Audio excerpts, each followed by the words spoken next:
Tonight, hundreds of thousands of Palestinians are being ordered to leave the city of Rafah in southern Gaza.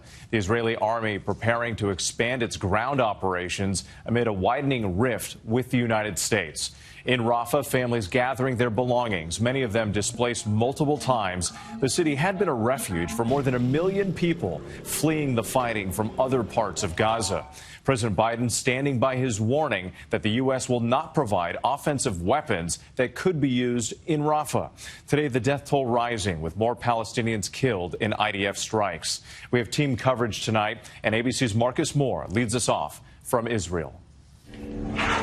Israeli forces tonight pushing deeper into the southern Gazan city of Rafah.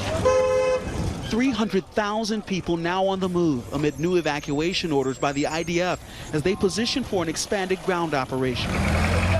The IDF telling people currently in Rafah to evacuate to an expanded safe region roughly 4 miles away. But aid groups say that area too is already overpopulated. Mohammed Abu Al-Qas is a pediatrician in the Gaza Strip, and since the start of the war, he says he's moved his family several times at the direction of the IDF and is now moving once again.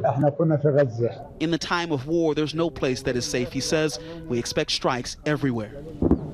At least 18 Palestinians were killed today in IDF air and artillery strikes on neighborhoods in East and West Rafah, according to a local hospital. The Hamas-run Gaza Health Ministry saying since October 7th, the fighting has claimed the lives of nearly 35,000 Palestinians. All as the flow of supplies going into Gaza has slowed, according to aid groups. It has stopped almost completely in the south. And we were near the Kerem Shalom border crossing as demonstrators tried to stop aid trucks from passing through earlier this week. This is where aid trucks come through every single day with crucial food and supplies for those starving in Gaza. But these demonstrators are stopping them right here. However, aid groups say the humanitarian situation there is only getting worse as the war in Gaza enters a new phase.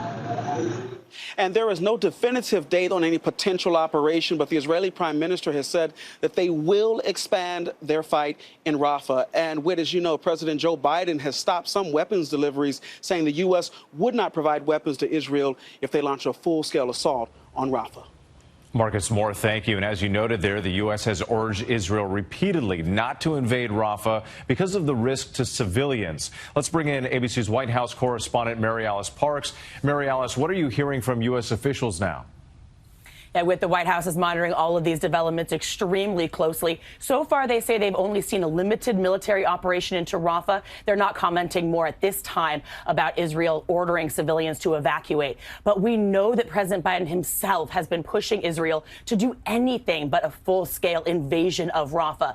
I'm told the White House has been presenting the Israelis with several alternative options, even offering to help set up safe spaces for civilians or give additional intelligence to help target Hamas leaders or pinpoint their tunnel systems.